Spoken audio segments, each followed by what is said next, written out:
यं ब्रह्मा वरुणेन्द्ररुद्रमरुतः स्तुन्वन्ति दिव्यैस्तवैः वेदैः साङ्गपदक्रमोपनिषदैः गायन्ति यं सामगाः ध्यानावस्थिततद्गतेन मनसा पश्यन्ति यं योगिनः यस्यान्तं न विदुः सुरासुरगणाः देवाय तस्मै नमः। गुरुर्ब्रह्मा गुरुर्विष्णुः गुरुर्देवो महेश्वरः गुरुरेव परं ब्रह्म तस्मै श्रीगुरवे नमः। ॐ दयानन्दचरणौ मनसा स्मरामि दयानन्दचरणौ शिरसा नमामि। कार्पण्यदोषोपहतस्वभावः पृच्छामि त्वां धर्मसम्मूढचेताः यच्छ्रेयस्यान्निश्चितं ब्रूहि तन्मे शिष्यस्तेऽहं साधि मां त्वा प्रपन्नं। कार्पण्यदोषोपहतस्वभावः कार्पण्यम అంటే కృపణస్య భావః కార్పణ్యం కృపణత్వం అంటే మైజర్లీనెస్ అంటే జిడ్డుతనం అంటే జిడ్డుతనం అంటే మామూలుగా మనకి ఈ లోకంలో ఏంటనంటే దేన్ని మనం ఎక్కువ ప్రేమిస్తామో దాన్ని వదులుకోవడం ఇష్టం ఉండదు ఒక మనిషికి. డబ్బుని బాగా ప్రేమిస్తాం, ఎవరికైనా ఇవ్వాల్సి వస్తే అమ్మ బాబోయ్ ఈ డబ్బుని వాడికి ఇవ్వాలనుకుంటాం. లేదు ఏదైనా మంచి వస్త్రాల్ని ప్రేమించామనుకోండి, అది ఎవరికైనా ఇవ్వాల్సి వస్తే మనకు గుండెలు పిండేసినట్టు ఉంటుంది. కృపణత్వము అంటే జిడ్డుతనం అంటే తను కోరుకున్నది, తనకు ఆశించింది, తన అనుభూతి పొందేది తనదయ్యున్నటువంటిది ఈ లోకంలో వదులుకోవడానికి ఇష్టపడడు. కానీ మృత్యు అనేది అలాగ వాళ్ళని ఊరుకోదు. వీడికి అన్నీ ఇష్టమైన, వీడికి ఏవేవి వాడికి కోరిక కలిగిన, వాడికి ఏవేవి కావాలనుకున్నా అవన్నిటినీ మృత్యు వీడు పట్టుకున్నా మృత్యు వాటన్నిటిని ఎక్కడ తెంపాలో తెంచేసి వీడిని లాక్కుపోతుంది. కాబట్టి ఇక్కడ అర్జునుడు కూడా కృపణత్వాన్ని అక్కడ చూపిస్తున్నాడు. ఆయన కార్పణ్య దోషోపహత స్వభావ. కృష్ణ నేను వీళ్ళందరినీ వదులుకోలేనటువంటి ప్రేమతో బంధింపబడున్నాను. నిజంగా అది ప్రేమ కూడా కాదు, మమకారం, అజ్ఞానం, అవివేక పురస్సరం. ఏదైతేనే అర్జునుడి యొక్క మనస్సులో ఆ కృపణత్వం, ఆ కార్పణ్యం చోటు చేసుకుంది. ఆ కార్పణ్య దోషంతో అర్జునుడు బయటపడలేకపోతున్నాడు. అర్జునుడు బయటపడలేక ఇప్పుడు ధర్మానికి కూడా తిలోదకాలు ఇచ్చే స్థాయికి ఎదిగాడు అర్జునుడు. అదే అజ్ఞానం చేసే పని. అందుకని ఇక్కడ అర్జునుడు అంటున్నాడు ధర్మ సమ్మూఢ చేతాహ.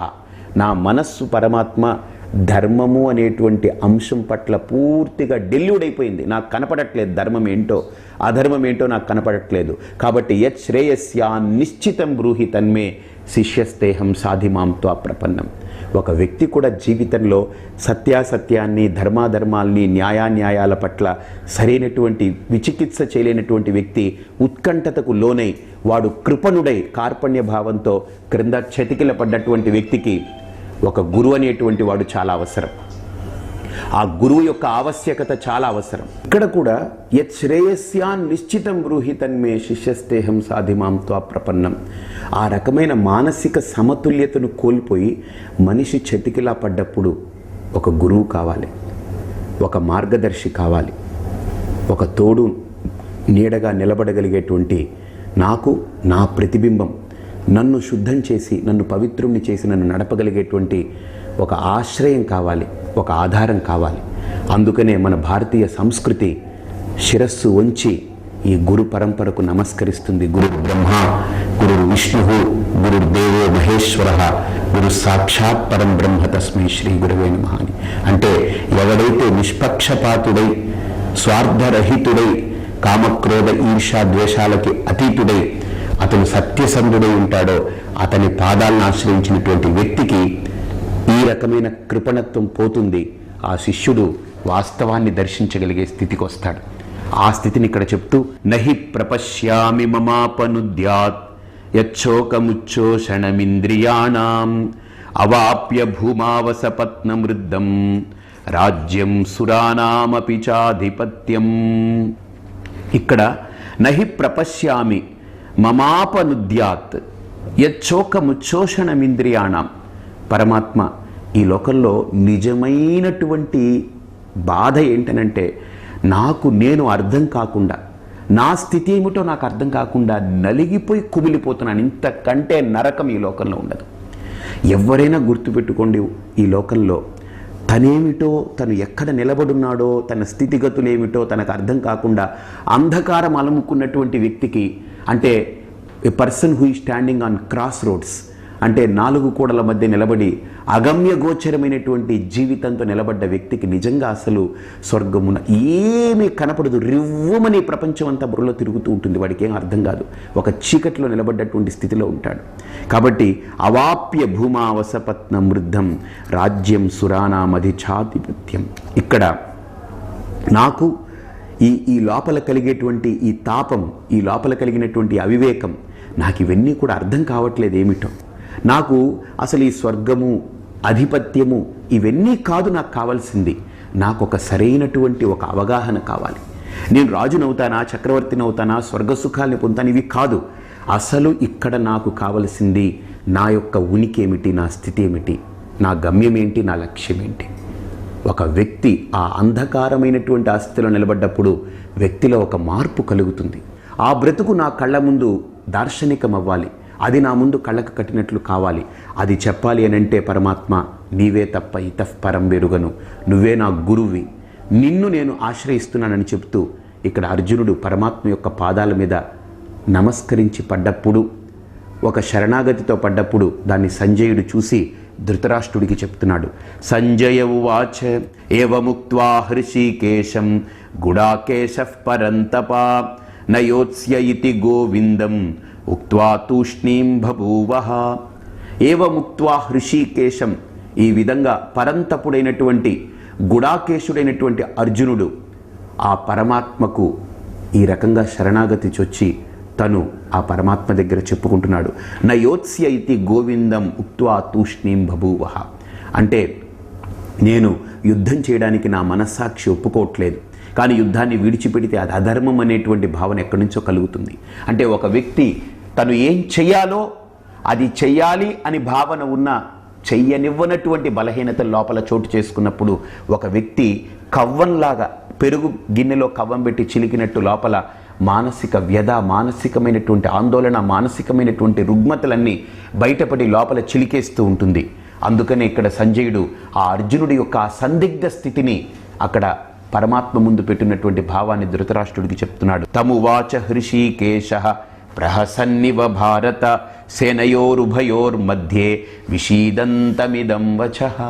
ఎంత అద్భుతమైనటువంటి నేరేషన్ అంటే, అందరూ సైన్యం అంతా కూడా సిద్ధంగా నిలబడ్డప్పుడు మధ్యలో వచ్చి నా రథాన్ని నిలబెట్టు అని అర్జునుడు అడిగి, నిలబెట్టిన తర్వాత పరమాత్మ పాదాల దగ్గర చతికిలా పడి ఏడుస్తూ, అప్పుడు అహంకారపూరితంగా నా రథాన్ని నిలబెట్టు అన్నాడు. ఇప్పుడు నేను వీళ్ళెవరిని చంపలేనని ఏడుస్తున్నాడు. అక్కడ అహంకారం, ఇక్కడ మమకారం, 2 కారాలని ప్రదర్శించినటువంటి అర్జునుడు ఇప్పుడు ఏ కారము లేకుండా అంధకారంలో నిలబడున్నాడు. అర్జునుడు పరమాత్మ పాదాల దగ్గర చతికిలపడ్డాడు. అందుకని ఇక్కడ పరమాత్మ ఒక జీవుడి యొక్క ఆ పతనాన్ని చిరునవ్వుతో వ్యక్తం చేస్తున్నాడు. ఏంటనంటే కంగారు పడద్దు అని. అంటే వివేక చూడమనిలో కూడా శంకరులు దుర్వార సంసార దవాగ్ని తప్తం దోధూయమానం దురదృష్టవాతై భీతం ప్రపన్నం పరిపాహి మృత్యో శరణ్యమన్యం యదహం న జానే.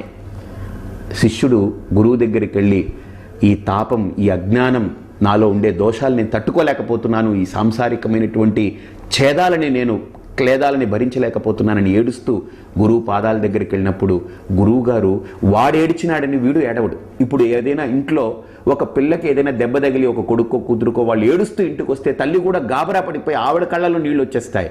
కానీ ఇక్కడ గురువు యొక్క స్థితి ఏంటనంటే, శిష్యుడు ఏడుస్తూ వస్తే, శిష్యుడు తన పుత్ర సమానుడైన, పుత్రికా సమానురాలి అయినా తను బాధపడుతూ వస్తే గురువు కూడా ఏడిస్తే ఆ శిష్యుడు, ఆ గురువు శిష్యుడి యొక్క దుఃఖం నుంచి దాటించలేడు.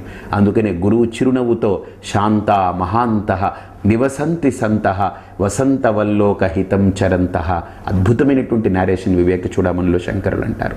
ఆ గురువు నవ్వుతూ చిరునవ్వుతో అక్కున చేర్చుకుని హత్తుకుని ఆ శిష్యుణ్ణి వాత్సల్యంతో నెమురుతూ, నీకేం భయం లేదు, నేనున్నాను.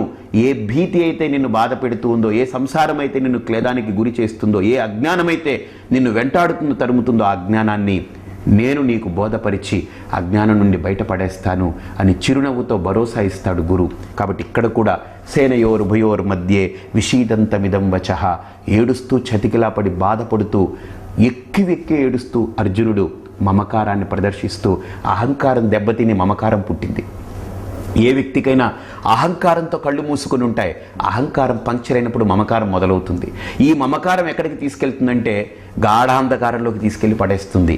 అదే స్థితి అర్జునుడు కూడా, ఈ మమకారం కూడా తీసుకెళ్లి అంధకారంలో పడ్డటువంటి అర్జునుడు ఇప్పుడు ఏమిటో, అసలు తన ఉనికి ఏమిటో, తన స్థితి ఏమిటో, తన అర్జునత్వం ఏంటో, తన పల్గుణత్వం ఏంటో అర్థం కానటువంటి స్థితిలో తను ఏమీ లేనటువంటి అయోమయము సందిగ్ధావస్థలో అర్జునుడు పడిపోయినటువంటి స్థితిని భగవద్గీత ఇక్కడ చెప్తూ ఇక్కడి నుంచి 2వ అధ్యాయంలో శ్రీకృష్ణ పరమాత్మ యొక్క బోధతో అర్జునుడిలో చోటు చేసుకున్న అజ్ఞానము, విపరీత జ్ఞానము, అవివేకము, మోహము, ఈ అజ్ఞాన పురస్సరమైనటువంటి ఈ భావాలన్నిటికీ ఈ ముగింపు పలుకుతూ శ్రీకృష్ణ పరమాత్మ చెప్పండి. శ్రీ భగవానువాచ అశోచ్యానన్వశోచస్త్వం ప్రజ్ఞావాదాంశ్చ భాషసే గతాసూన గతాసూంశ్చ నాను శోచంతి పండితాః. ఇక్కడ ఈ శ్లోకం ఓపెనింగ్ ఏంటంటే, భగవద్గీత ఇప్పుడు నిజంగా చెప్పాలంటే ఈ 11వ శ్లోకంలో శ్రీకృష్ణ పరమాత్మ గీత యొక్క సారాన్ని, గీత యొక్క తత్వాన్ని చెప్పడానికి ఉపక్రమించాడు. ఎందుకని ఇంతవరకు నేను శిష్యుణ్ణి అని చెప్పలేదు. ఇప్పుడు చెప్పాడు ఆయన, నేను నీకు శిష్యుణ్ణి, నాకు శ్రేయస్సు ఏదో చెప్పు, మామూలుదొద్దు, శ్రేయస్సు చెప్పు. నాకు జనం దృష్టిలో మంచిదనేది ఒకటి, కానీ నా ఆత్మస్థాయిలో, నా మనస్సాక్షి స్థితిలో ఏది ఉత్తమమో అది చెప్పు. ఎందుకని రేపు నేను సమాధానం నా మనస్సాక్షికి నేను సగర్వంగా గుండెలు విరుచుకొని నా యొక్క మనస్సాక్షి ప్రశ్నిస్తే దానికి సమాధానం చెప్పాలి. ఇన్ఫ్యాక్ట్ నా మనస్సాక్షి నన్ను ప్రశ్నించకూడదు. ఎప్పుడు నేను ధర్మంతో నిలబడి ఉంటే నా మనస్సాక్షి నన్ను ప్రశ్నించదు. అందుకనే భగత్ సింగ్ కానీ అల్లూరి సీతారామరాజు కానీ వీళ్ళందరూ కూడా స్వాతంత్ర సమరయోధులు. వాళ్ళందరినీ వాళ్ళు యుద్ధం చేసి బ్రిటిషర్స్ తోటి పోరాడినప్పుడు వాళ్ళు చంపుతారనుకున్నప్పుడు ధైర్యంగా నిలబడ్డారు. ధైర్యంగా నిలబడ్డప్పుడు అల్లూరి సీతారామరాజు, భగత్ సింగ్ ఇలాంటి మహానుభావులు అన్నారట, ఏంటనంటే ఏ ధర్మాన్నైతే నేను బేషరత్తుగా ఇంతవరకు ఆచరించానో ఆ ధర్మం దగ్గరికే నేను వెళుతున్నాను. బ్రతికున్నప్పుడు ఆ ధర్మాన్ని ఆచరించాను, స్వేచ్ఛగా నా వాయువుల్ని మహాప్రాణంలో కలిపి నేను ఆ ధర్మం దగ్గరికే వెళుతున్నాను, నాకు మరణం అనేది లేదు అని వాళ్ళు బల్లగుద్ది చెప్పారట. వాళ్ళు, నాకు మరణం లేదు, ఈ వాయువుని మహావాయువులో కలిసిపోతుంది, నాకు మరణం లేదు. ఏ ధర్మనిష్టతో అయితే నేను బ్రతికున్నంత వరకు ఈ ఉపాధితో ధర్మమే ప్రధానమని బ్రతికానో ఆ ధర్మం దగ్గరికే నేను వెళ్ళిపోతున్నాను, కాబట్టి నాకు మరణం అనేది లేదు అని వాళ్ళిద్దరూ చెప్పారట ఆ మాట. ఉరికంబం ఎక్కేటప్పుడు ఆయన, అలాగనే వాళ్ళందరూ నిలువున నిలబెట్టి తూటాలు పేల్చినప్పుడు అల్లూరి సీతారామరాజు కూడా ఆ మాట చెప్పారట. అంటే వాళ్ళ యొక్క ధర్మనిష్ట, దేశం పట్ల వాళ్ళకున్నటువంటి భక్తి, వాళ్ళకున్నటువంటి కమిట్మెంట్ చూడండి, ఆ నిష్ఠ, that has made them to speak like that. ఆ కమిట్మెంట్ ఉండాలి ఒక వ్యక్తికి ఏ విషయంలో అయినా. ఆ ధర్మనిష్ట ఉంటే వాడు ఎవరికి సంజాయిషి ఇచ్చుకోక్కర్లేదండి. ఎందుకని వాడి లోపల ఏ ధర్మం అయితే పరిపూర్ణంగా వ్యాపించి ఉందో ఆ ధర్మమే అందరినీ మార్చేస్తుందండి. వాడి కంటి చూపుతో ఎవరో ఒక ఆయన అన్నారు, నిన్ను చంపడానికి ఏం అక్కర్లేదు, నా కంటి చూపుతో చంపేస్తానన్నాడు ఒక ఆయన. ఒక ధార్మికుడు కంటి చూపుతో పరిణితి చేసేస్తాడు, మార్చేస్తాడు, మరణాన్ని ఇవ్వడు, మార్పుని తీసుకొస్తాడు. కాబట్టి ఏ ధర్మ నిష్ట అయితే నాలో పరిపూర్ణంగా ఉంటుందో, ఏ ధర్మాన్నైతే నేను అంటిపెట్టుకున్నానో ఆ ధర్మానికి గుర్తుపెట్టుకోండి, రాగము, ద్వేషము, స్వార్థము, అహంకారము, మమకారము, ఈర్ష, అసూయ ఇవేవి అంటకుండా పవిత్రమైనటువంటి ధర్మస్వరూపమై ఉండాలి. నేను ఒక స్త్రీని వివాహం చేసుకోబోతున్నానంటే అది పవిత్రంగా, ఒక కన్యకగా, ఒక శుద్ధమైనటువంటి మనస్సుతో ఉంటే, ఎలాగైతే ఒక భర్త ఆ స్త్రీతోటి ఎంత ఆనందాన్ని పొందుతాడో, ఎంత శ్రేయస్సుని పొందుతాడో, ఎంత మానసిక ఆహ్లాదాన్ని, శాంతిని పొందుతాడో, అలాగనే ధర్మం అనేటువంటిది కూడా పవిత్రంగా ఉండగలగాలి లోపల. ఆ ధర్మాన్ని రాగము కానీ, ద్వేషం కానీ, స్వార్థం కానీ, కుటిల స్వభావాలు కానీ, కుతంత్రాలు కానీ, కుళ్ళు కానీ, ఈర్ష్య అసూయలు కానీ, అహంకార మమకారాలు కానీ ఇవేవి అంటకూడదు. అప్పుడు ఆ ధర్మం ఏంటంటే పరమాత్మ ధర్మం అయిపోతుంది, పరమధర్మం అవుతుంది, పవిత్రమైన ధర్మం అవుతుంది. ఆ ధర్మాన్ని లోపల పెట్టుకుంటే వ్యక్తి, వాడు ఏమీ చెప్పక్కర్లేదండి ఎవరికి, ఆ ధర్మమే వాడికి ఎదురుగుండా వచ్చేవాడిని మార్పు చేసేస్తుంది. ఎదురుగుండా ఎవరొచ్చి నిలబడినా వాడి ప్రతిబింబం అయిపోతుంటాడు అంతే. ఎందుకని అది ధర్మం యొక్క డ్యూటీ, దట్స్ ఇట్. ఇప్పుడు బాగా ఆలోచించండి, మన ఇంటికి ఎవరో ఒక ఆయన వచ్చారు, కింద నిలబడ్డారు. ఏమండి, మీ ఓనర్కి ఫోన్ చేయి, మేము వస్తున్నామని చెప్పు. మీరెవరండి? మేము ఎవరం అనేది మీకు చెప్పక్కర్లేదు, మేము వస్తున్నాం, ఆయనకి చెప్పుకుంటాం అని వాచ్మ్యాన్ని తలుపులు తీయమని చెప్పి లోపలికి దూరారనుకోండి, గుర్తుపెట్టుకోండి. వాళ్ళు లోపలికి వచ్చిన తర్వాత మెయిన్ డోర్ తోసుకుని, ఏమండి మేము సిబిఐ నుంచి వచ్చాం, మీరు ఎక్కడ కూర్చోవాలో అక్కడే కూర్చోండి, బాగా ఆలోచించండి, మీరు ఎక్కడున్నారో అక్కడే ఉండండి, మీ తాళాలన్నీ మాకు అప్పచెప్పండి, మీ సరుకులన్నీ బయట పెట్టండి అన్నారనుకోండి, మనం పెడతామా పెట్టమా? మనం వాళ్ళు చెప్పినట్టు వింటామా వినమా? అందుకని వాళ్ళ మీద తిరగబడతామా? తిరగబడలేం. కారణం ఏంటి? వాళ్ళ దగ్గర ఉండే శక్తి అది. వాళ్ళ దగ్గర వాళ్ళు ఏ పదవిని అయితే అలంకరించున్నారో ఆ పదవి ఇచ్చిన శక్తి మనల్ని స్తంభింపజేస్తుంది. అలాగనే ఈ మామూలుగా లోకంలో ఒక ప్రభుత్వం ఏర్పరిచినటువంటి పదవికి అంత శక్తి ఉంటే పరమాత్మ యొక్క ప్రతిరూపమైన ధర్మానికి ఎంత శక్తి ఉంటుందో ఒకసారి ఆలోచించండి. ఆ ధర్మాన్ని కనుక మనం ధరిస్తే, మనం ఆ ధార్మికమైన స్థితిలో నిలబడితే ప్రపంచాన్ని స్తంభింపజేయచ్చు మనం కావాలనుకుంటే, ప్రపంచం మొత్తాన్ని నిలబెట్టేయచ్చు మనం కావాలనుకుంటే. ఆ ధర్మనిష్ట మనలో పవిత్రంగా ఉండాలి. కానీ 99.9% అక్కడికి వెళ్ళేదానికి అందరూ ప్రయత్నిస్తారు. అక్కడికి వెళ్ళేటప్పటికి రాగద్వేషాలో, కామక్రోధాలో, ఈర్ష్యాసూయాలో, స్వార్థమో, ఒక డబ్బో, లేకపోతే ఒక పదవో, ఒక భోగమో, లేకపోతే ఏదో ఒకటి అడ్డొచ్చి మనిషిని లాగేస్తుంది. ఆ అధర్మం ఎంతో కొంత మురికి పొందుతుంది. అందుకనే వీడు కూడా చెప్పబడిపోతాడు. కానీ ఎవడైతే కశ్చిద్దీరహ, ఎవడో ఒక్కడుంటాడు, వాడు ఆ ధర్మానికి అంకితమైపోతాడు. That's it. ఆ ధర్మానికి తనలో కలిగే రాగద్వేషాలు, కామక్రోధాలు, అహంకారం, మమకారం, ఈర్ష్య, అసూయ అన్నిటిని బలేసేస్తాడు. అడ్డంగా బలేసుకుంటూ పోతాడు. పట్టించుకోడు. వాడికి ధర్మమే ప్రధానం, ఆ ధర్మమే వాడికి లక్ష్యం.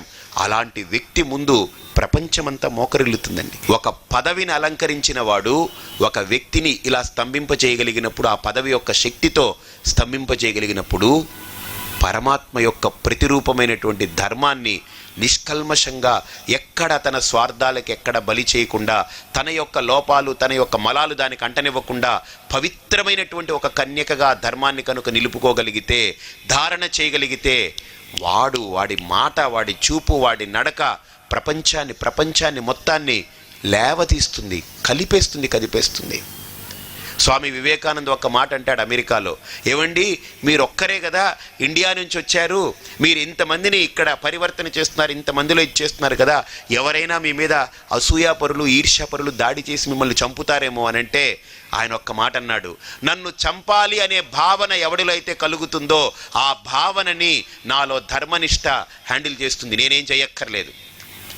వాడిలో నన్ను చంపాలనే భావన కలిగితే నాలో కూర్చున్నటువంటి ఆ ధర్మం ఏదైతే ఉందో అదే వాడిని హ్యాండిల్ చేస్తుంది, నేనేం చేయక్కర్లేదన్నాడు ఆయన. అంటే ఆయన ధర్మనిష్ట చూడండి ఎలాంటిదో. కాబట్టి ఆ ధర్మనిష్ట ఇప్పుడు శ్రీకృష్ణ పరమాత్మ అర్జునుడికి బోధిస్తున్నాడు. అశోచ్యానన్వశోచస్త్వం ప్రజ్ఞావాదాంశ్చ భాషసే గతాసూన్ అగతాసూంశ్చ నాను శోచంతి పండితాః. అర్జున, శోచితుం అయోగ్యాన్ ప్రతిత్వం శోకం కృతవానసి. నీ శోకం దేని మీద ఉంది? ఇప్పుడు నీకెందుకు ఈ మోహం పట్టింది? ఎందుకు ఈ మమత్వం పట్టింది?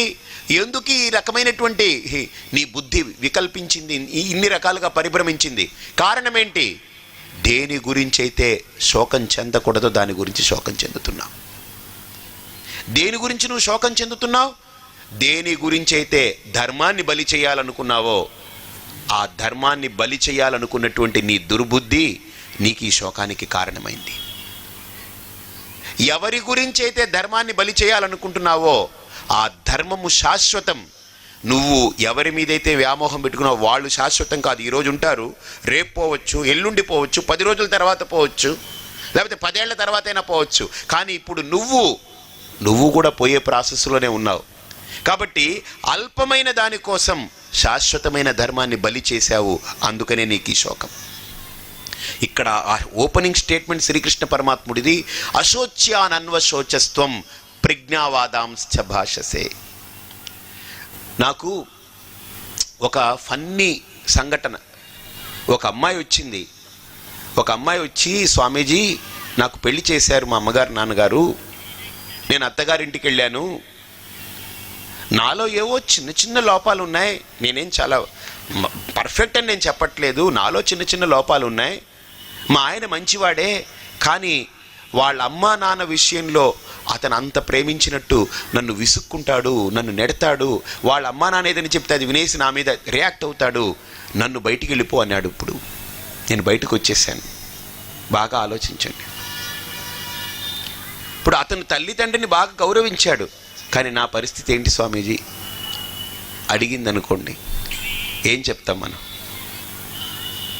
ఏం చెప్తాం చెప్పండి?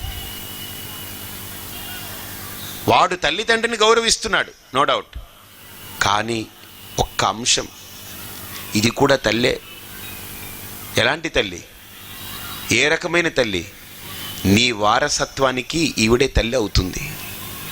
ఈవిడ ఒక తల్లి కాబోతుంది. కాబట్టి ఒక మాతృస్థానాన్ని నువ్వు తృణీకరించే ముందు నీ తల్లిదండ్రులను నువ్వు గౌరవించు, నో డౌట్. అందులో ఏమి ఇబ్బంది లేదు. తల్లిదండ్రుల్ని గౌరవించలేని వాడు దేన్ని ఏం చేయలేడు. కానీ తల్లిదండ్రులనే గౌరవించాలి, నా భార్య నేను గౌరవించకూడదు అనుకుంటే కనుక వాడికంటే మూర్ఖుడు ఇంకొకటి ఉండడు. ఎందుకని? నీ తండ్రి నీ తల్లిని గౌరవించకుండా ఉండుంటే నువ్వు పుట్టుండేవాడివి కాదు. కాబట్టి నీ తండ్రి తల్లిని గౌరవిస్తున్నాడు, చూసి నేర్చుకో. నీ తండ్రి నీకు నేర్పుతున్నాడు, ఒరే నాన్న కష్టమో సుఖమో మాకు బోల్డ్ ఉన్నాయిరా, చెప్పుకోలేక నాకు కూడా కంకు దెబ్బలు బోల్డ్ ఉన్నాయి, లోపల తిన్నాను నేను కూడా దెబ్బలు, కానీ ఉన్నాను. కాబట్టే నువ్వు ఇలాగ పుష్టిగా బండరాయిలాగా ఉన్నావు, గుండ్రాయిలాగా. నేను ఆ దెబ్బలు తినలేక నువ్వెంత నేనెంత అనుకొని మీ అమ్మను అప్పుడే తరివేసి ఉంటే నువ్వు ఇప్పుడు ఈ భూమి మీదకి వచ్చుండేవాడివి కాదు.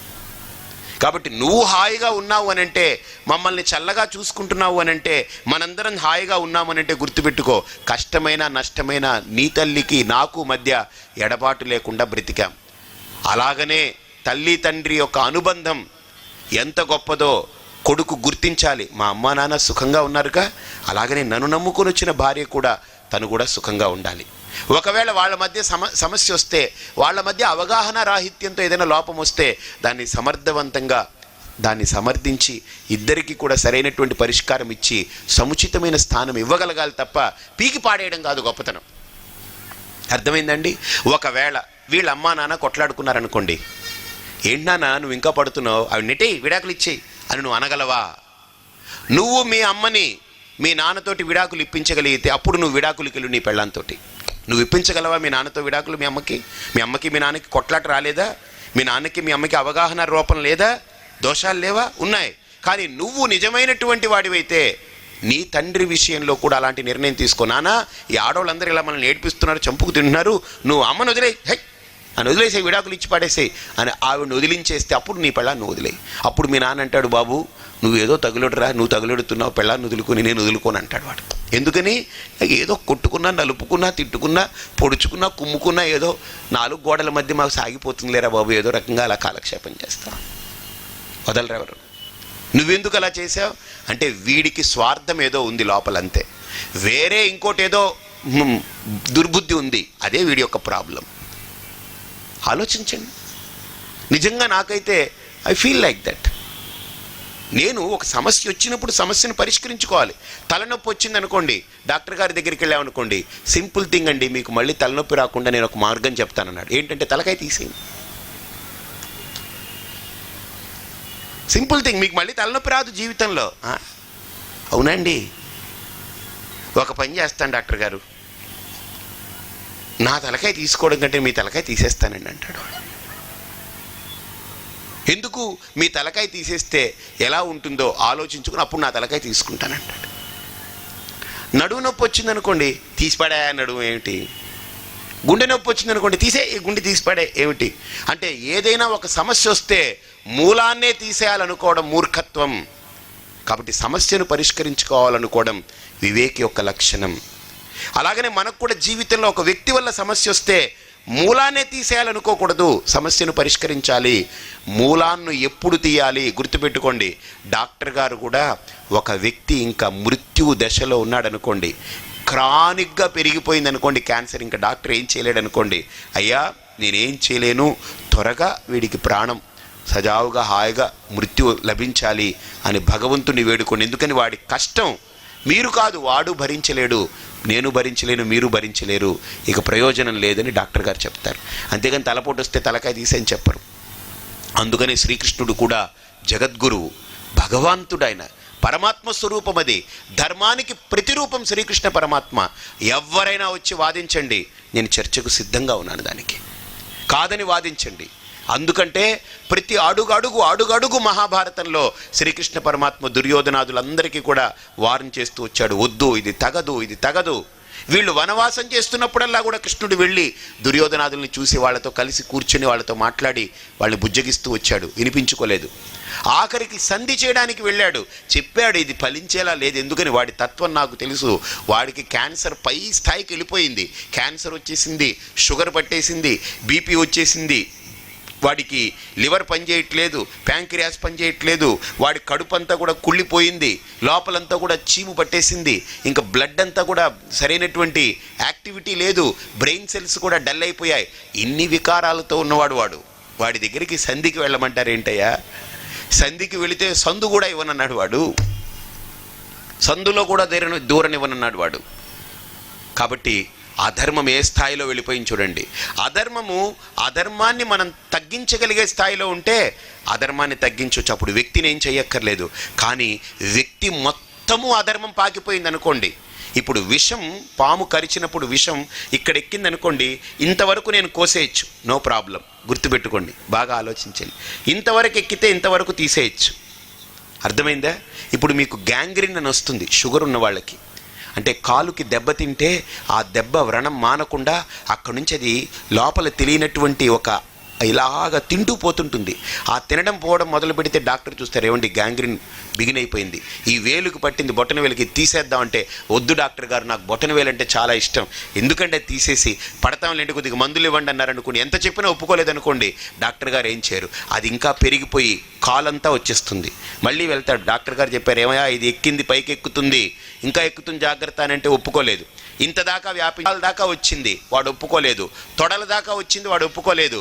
అలా పాకుతూ బ్రెయిన్ దాకా వెళ్ళిపోయింది. ఎప్పుడైతే తలని తినేసిందో ఇక మనిషి ఉండడు. అలాగని దుర్యోధనుడికి అధర్మం ఒక్క కోణంలో కాదు, మొత్తమే అధర్మం పాకిపోయింది దుర్యోధనుడికి. కాబట్టి ఇంక వాడు ఉండడు. నువ్వు వాడిని ఆలోచిస్తున్నావు, వాడి పక్షంలో నిలబడ్డ వాళ్ళందరికీ అధర్మం పంచిపెట్టాడు వాడు.